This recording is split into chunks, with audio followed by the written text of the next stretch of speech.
Respiration. तो respiration जो है ये एक प्रोसेस है जिसमें आपकी एनर्जी रिलीज होती है फ्रॉम द फूड। अगर साइंटिफिकली बात की जाए तो ये एक कम्प्लेक्स कैटाबोलिक प्रोसेस होती है जिसमें स्टेप वाइज ऑक्सीडेटिव डिग्रेडेशन होता है आपके ऑर्गेनिक कंपाउंड का और आपकी एनर्जी रिलीज होती है। ये एनर्जी जो है कंजर्व हो जाती है, स्टोर हो जाती है in form of small molecules called the ATP. The food involve in respiration is usually glucose. Internal respiration is controlled by enzyme which allow energy to release in small amounts। तो respiration हम क्या कह सकते हैं कि एक metabolic pathway है जिसमें आपका रिडॉक्स रिएक्शन होती है। सेकेंड इसका मोस्टली टाइपिकल ऑक्सीडाइज्ड कंपाउंड इसका जो है कार्बोहाइड्रेट है। तो the type of molecules that is reduced determine the type of respiration. और इसमें जो आपका एनर्जी प्रोड्यूस होता है वो आपकी एटीपी की फॉर्म में होता है। सेलुलर रेस्पिरेशन एक मेटाबॉलिक पाथवे है रिडॉक्स रिएक्शन का। ऑक्सीडेशन जो होता है लॉस ऑफ इलेक्ट्रॉन होता है, जैसे कि डिहाइड्रोजिनेशन, इसमें जो है लॉस होगा हाइड्रोजन इलेक्ट्रॉन का। रिडक्शन रिएक्शन क्या होता है, that is the gain of the electron, तो गेन ऑफ हाइड्रोजन या इलेक्ट्रॉन एक्सेट्रा। तो ऑक्सीडाइज्ड मॉलिक्यूल्स एक्चुअली लॉस ए हाइड्रोजन एटम, एक इलेक्ट्रॉन और एक proton. The both proton and electron are used by the cellular respiration to produce the ATP। तो respiration के दौरान जो आपकी हाई एनर्जी इलेक्ट्रॉन जो है पास होते हैं एक चेन ऑफ मॉलिक्यूल्स में, जिसे हम कहते हैं कि इलेक्ट्रॉन ट्रांसपोर्ट चेन। तो energy released as a molecules in electron transport chain are oxidised and to produce the ATP। Characteristics of respiration. तो रेस्पिरेशन में क्या होता है, पहला गैसेस एक्सचेंज होता है, दूसरा इसमें वाटर का प्रोडक्शन होता है, तीसरा इसमें एनर्जी का प्रोडक्शन होता है और चौथा इसमें जो है वाटर वेट लॉस होता है। Respiration substrate. तो जब हम रेस्पिरेशन सबस्टेट की बात करते हैं तो मोस्टली ऑर्गेनिक कंपाउंड होते हैं और हम जो ऑर्गेनिक कंपाउंड लेते हैं एज ए फूड लेते हैं। तो हमारे फूड में जो होता है कार्बोहाइड्रेट होते हैं, फैट होते हैं, प्रोटीन्स होते हैं और ऑर्गेनिक एसिड भी जो है as a respiratory substrate use कर सकते हैं। तो रेस्पिरेशन हम दो टाइप की पढ़ते हैं जिसमें हम कहते हैं फ्लोटिंग रेस्पिरेशन और प्रोटोप्लाज्मिक रेस्पिरेशन। फ्लोटिंग रेस्पिरेशन में जो कार्बोहाइड्रेट फैट होता है वो ऑक्सीडाइज्ड होता है, वो आपको एनर्जी प्रोवाइड करता है, जबकि प्रोटोप्लाज्मिक रेस्पिरेशन में प्रोटीन का ऑक्सीडेशन होता है और आपकी एनर्जी प्रोवाइड की जाती है। प्रोटोप्लाज्मिक रेस्पिरेशन जो है used only in non available of floating substrate. Three type of respiration. तो हम मोस्टली जो कहते हैं जो फाइनल इलेक्ट्रॉन एक्सेप्टर होता है उसी के बेस पे रेस्पिरेशन जो है तीन टाइप की होती है। पहला एरोबिक रेस्पिरेशन, दूसरा एनाएरोबिक रेस्पिरेशन, तीसरा आपका फर्मेंटेशन। एरोबिक रेस्पिरेशन में जो फाइनल इलेक्ट्रॉन रिसेप्टर होता है वो ऑक्सीजन होता है।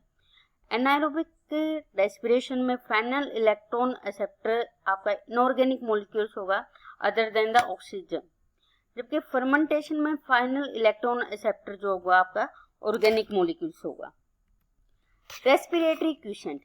रेस्पिरेटरी क्विसेंट या रेस्पिरेटरी कोफिशिएंट ये एक डायमेंशनलेस नंबर होता है जो यूज्ड किया जाता है calculation of basal metabolic rate BMR when estimated from carbon dioxide production.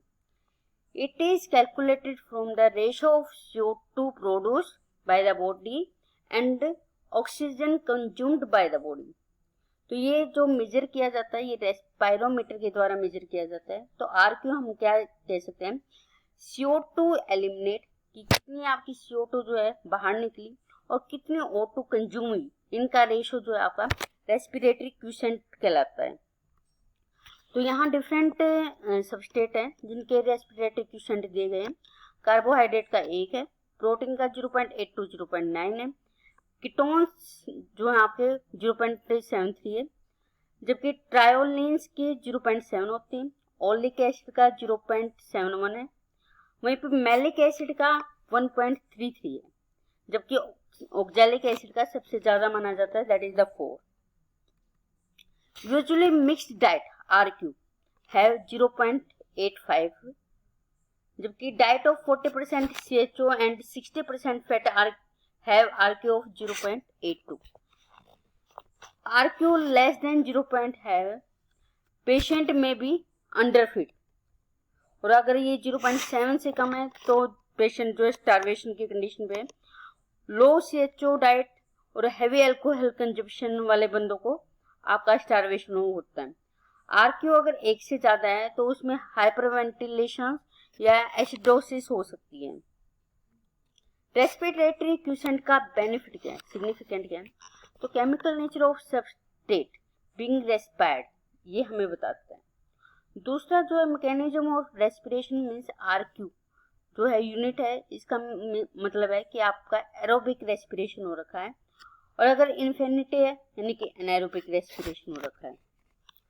Practical application आपका जो है क्रोनिकल ऑब्स्ट्रक्टिव पल्मोनरी डिजीज से रिलेटेड ये आपको बताता है। इसके अलावा ये इंडिकेटर होता है आपका ओवर और अंडर फीडिंग का। अंडर फीडिंग में जो रेस्पिरेटरी क्यूसेंट होता है वो बिलो 0.85 होता है, जबकि ग्रेटर अगर आप ओवर फीडिंग करते हैं तो ये मोर देन 1 होता है। तो आप जो है आप RQ जो है 1 हमेशा रखना चाहिए, इससे जो है आपका बैलेंस डाइट का पता चलता है। फैक्टर अफेक्टिंग रेस्पिरेशन, तो 2 फैक्टर होते हैं, एक्सटर्नल फैक्टर और इंटरनल फैक्टर। एक्सटर्नल फैक्टर में आपके temperature, light, oxygen, carbon dioxide, mineral salt, organic substance, mechanical stimulation और इंजरीज। जबकि इंटरनल फैक्टर में आप क्या आते हैं, protoplasmic factor, hydration, respiratory substrates and ageing. External factor में पहला हम टेम्परेचर करेंगे, तो ये अफेक्ट करता है एंजाइम की एक्टिविटी। तो Q10 इक्वल टू 2 और 3 टाइम हो जाता है।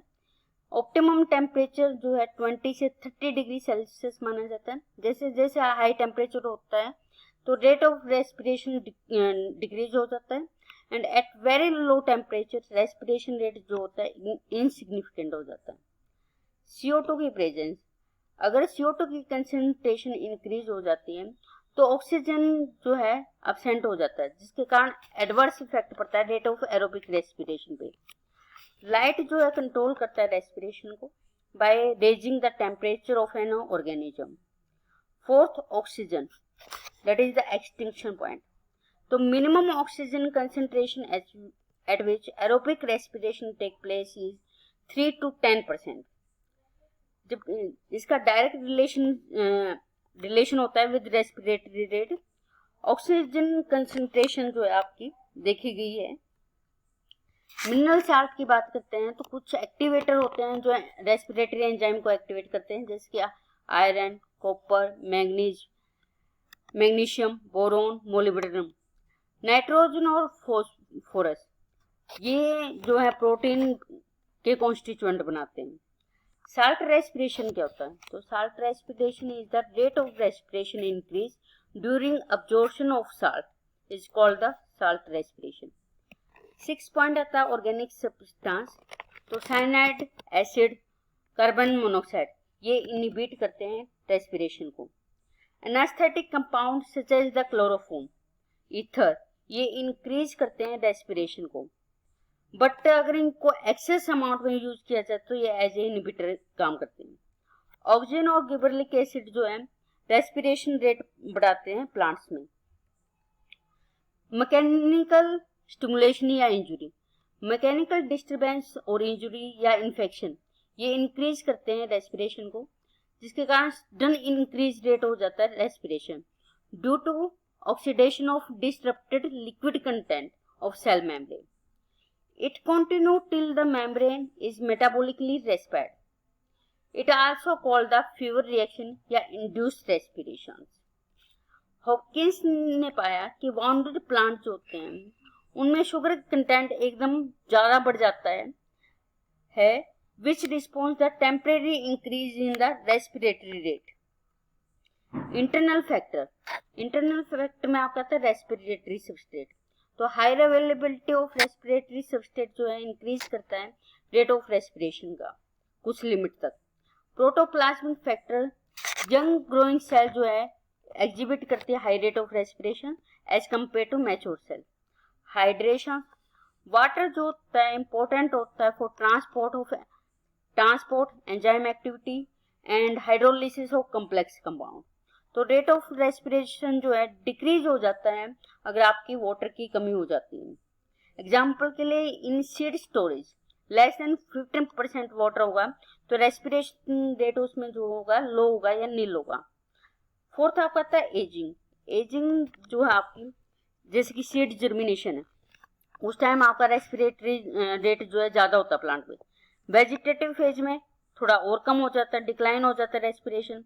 लेकिन जब फ्लावरिंग टाइम आता है ये फिर से स्लाइटली जो है रेस्पिरेशन रेट इंक्रीज हो जाता है क्योंकि फ्लावरिंग के टाइम जो आपकी फॉर्मेशन हो रही है। क्लाइमेट्रिक फ्रूट्स क्या होते हैं? क्लाइमेट्रिक फ्रूट्स वो होते हैं जिसमें sharp increase in rate of respiration होता है ड्यूरिंग द राइपनिंग। एग्जाम्पल है इसका बनाना और एप्पल।